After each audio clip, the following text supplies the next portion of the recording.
नमस्कार. महाराष्ट्र पुढारी बीड त्यांचे काय प्रश्न आहेत ते स्वतः सांगतात.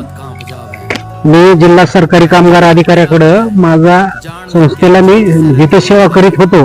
तिथं डिसॅबिलिटी झाल्याने मी त्यांच्याकडे माझा अर्धा पगार आणि माझ्या दुर्बलता निर्माण झाल्यामुळे शारीरिक अपात्रता निर्माण झाल्यामुळे सेवा करू शकत नाही. या खाली मला अर्धा पगार आणि माझे वैद्यकीय बिल, माझा दवाखान्याचा जो खर्च झालेला आहे हे मागणी केली होती मी संस्थेकडे आणि त्याचं प्रपोजल मी त्याचा प्रस्ताव तसा मी कामगार अधिकाऱ्याकडे दिलता, जिल्हा सरकारी कामगार अधिकाऱ्याकडे.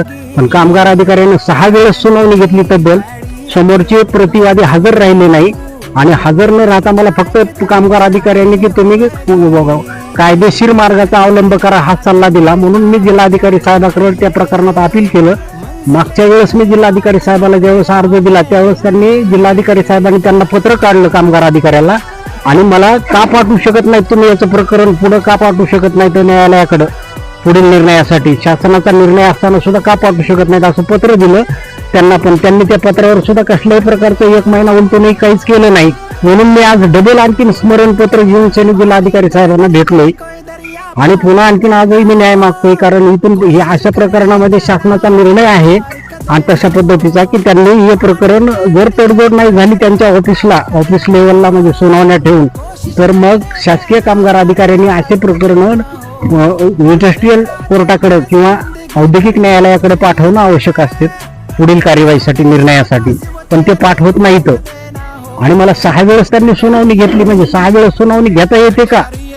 मुळात घेताच येत नाही 6 वेळेस सुनावणी. 2-3 वेळेस सुनावणी घेतल्यानंतर माझा निर्णय घ्यायला पाहिजे होता पण त्यांनी घेतला नाही.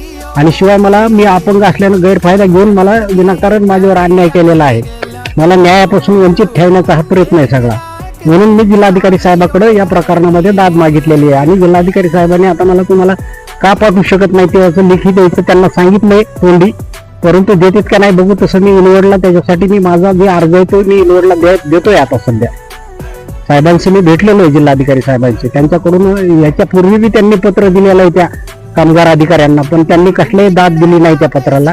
आणि आताही साहेबांनी त्यांना तोंडी समजावून सांगितलंय त्यांच्या कर्मचाऱ्यांना. पण ते पत्र देतात का नाही हे मला आणखीनही काही माहित नाही. माझं प्रकरण पाठवून खरंच न्यायासाठी पुढे पाठवतात का नाही पाठवतात हे माहित नाही. तरी तर मी आता आणखीन इथं म्हणजे इनवर्डला मी माझं अर्ज मी सबमिट करीत आहे, दाखल करीत आहे. मला न्याय मिळावा, माझं प्रकरण त्यांनी पुढे पाठवावं पुढील निर्णयासाठी आणि मला न्याय मिळावा एवढीच माझी विनंती आहे, बाकी काहीच नाही.